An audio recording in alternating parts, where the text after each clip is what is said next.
Good day, guys. Welcome back to Alliance War Season 57. So yeah, first war of the season. Just the 4 fights for us today. Definitely looking forward to getting back or staying in Masters top 10. But it's not going to be easy to start. We're starting with GT40. So these guys finished 3rd last season. You can see the blacklist there in black and white. And then they've banned these 5 mystics actually. So they haven't banned the main mystic I'm using. So our team is our 7-star rank 3 Hood, our 7-star rank 3 Dust, and our 7-star rank 3 Warlock. So despite 2 of our champions being recoil friendly, we aren't actually using our recoils for this war. We don't really need them. And we also are using Hood for 2 of the fights anyway, and he's a bit less recoil friendly.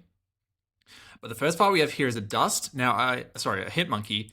Now, this is the other reason I didn't use recoils, because this is actually the Rage node. So if we basically hit the Rage cap 5 times, he's going to start glancing every single one of our hits. So we don't want to do that. In fact, we didn't even run any attack or champion boost at all. You can see we're just running the 15% health boost, and we're just predominantly sticking to light attacks.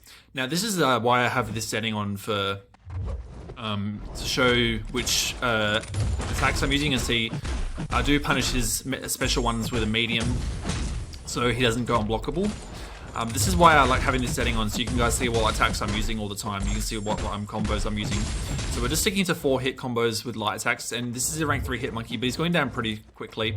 The rage cap I calculated was about 8.5k, I think. And as you can see, when our mediums do crit, they do just hit that damage cap. But I was afraid that with the boost, our lights might have hit the rage cap as well, so that's why I didn't put too many boosts on. I didn't think we'd need them. And you can see he's going down pretty comfortably here. He actually glanced that medium somehow, so he actually took the unblockable for a bit. But you see the extra damage from the dust purify, the sand purifying also helps take him down. Next up we have a Sersi. This is a really obnoxious node because she starts off fully immune to Nullify and also Fate Seal. It doesn't say she's immune to Fate Seal, but she's immune to Fate Seal. But she's not immune to Stagger. So we use the invisibility to try and activate a Stagger here, but unfortunately, we're hitting too hard. We actually do have some boost on now. Unfortunately, we triggered the glancing before we triggered the Stagger, so she's going to get the glancing here. Mystic Dispersion is going to go crazy here. You can see all those energized buffs and all the regen buffs means we actually get to a special 3. It's not great, but it's not terrible. We can still manage the fight here, and by knocking her down, this will get rid of that nullify immunity for 15 seconds. We actually did trigger it before when we threw a heavy attack. Here at Beta Special 2, get out of that pretty quickly. Unfortunately, it's a bit hard to punish her Special 2, so we weren't able to do that. Now here I used the invisibility here. Unfortunately, because that nullify immunity's gone away, we couldn't get the Fate Seal on that Special 2, and by triggering a Stagger there, we get up to a Special 3 from Mystic Dispersion. So I probably could have configured my masteries a bit better to maybe have Mystic Dispersion 3. That probably would have been better for this fight in particular. But we were able to manage all right with Mystic Dispersion 5. You just have to be aware of that you are going to be getting a lot of power. I messed up, no, not that one. I think I did mess up one of the special 1 punishes actually in this fight. And the other, yeah, I think it might have been the next one. We do actually trigger the glancing again here. But Mystic Dispersion is still going crazy. We knock her down here with a special 2. Unfortunately, the nullify immunity was not down, so we couldn't get the Fate Seal. Mystic Dispersion again is going crazy. So this is definitely not the best way to do this fight. You can definitely do it better again with less Mystic Dispersion. Less Mystic Dispersion is better for this fight in particular. But you can see she's down to 20% now. Might have been this special one this special one I messed up the punish there. And we weren't invisible, so we did actually get stunned from that. Here, I think I tried to go invisible, maybe, or just threw a special 2 straight up.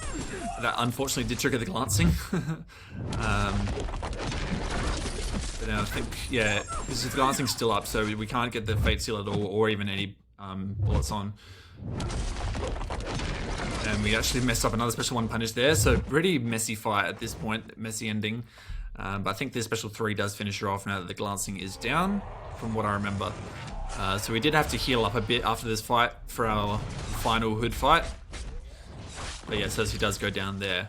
So definitely we'll do that better in the future, I think. God, now that I've done this was the first time we've ever done that fight with Hood. Next up is a Gladiator. So Hood's a pretty good counter for Gladiator because Gladiator's not immune to like the Fate Seal or the Stagger or anything.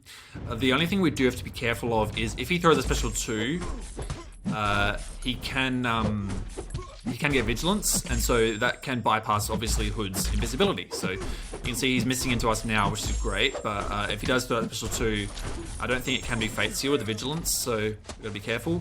The other node here is Encroaching Stun, so when Hood is invisible, he's actually stun immune, so we can actually avoid throwing a special. I could have not, I didn't have to throw a special 1 there because we were invisible, but I wasn't sure if the if we would still be invisible quite so much at the end. Here he does get the Vigilance, so we can't rely on our invisibility now.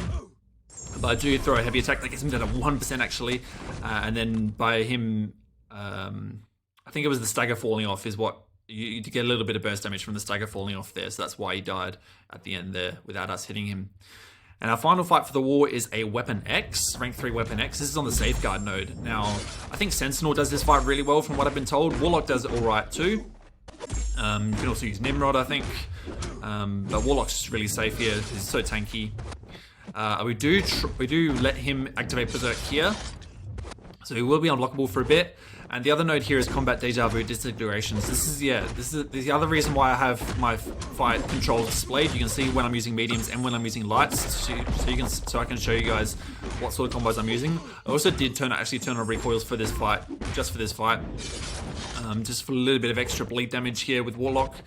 The Berserk has fallen off now, so I'm going to stick to heavies alternating with lights. You can see, well, through some light medium combos as well, with heavies in between, just to keep the bleeds ticking and keep him power drained from willpower. If he doesn't have a regen, which of course he does have a regen most of the time. I thought potentially I could actually finish him off here without him going Berserk again. Wasn't sure, so I think here is where I started to minimize my hits now. He's on 9 charges, so I think I alternate here, or maybe after this combo, I just alternate between medium, heavies and lights, just one hit combos here, and then alternate the heavy.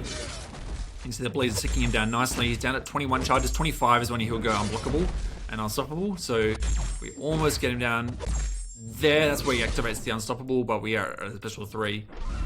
And so I don't think, this won't quite finish him off because it's Safeguard. This will only take 1% off, but then the extra power drain damage and the bleed damage will finish him off here. And of course he's infected, so he can't heal whatsoever. And there we go. So that was the war for today. Pretty chill, not too much. I mean, the Sersi was a bit of a messy fight, but we got her down eventually. So yeah, pretty solid start to the season. Nice warm-up for the season. Looking forward to showing you guys all my fights for this season. Really good to be back. And yeah, hope you guys enjoy this video, and I'll see you in the next one. Peace out, guys.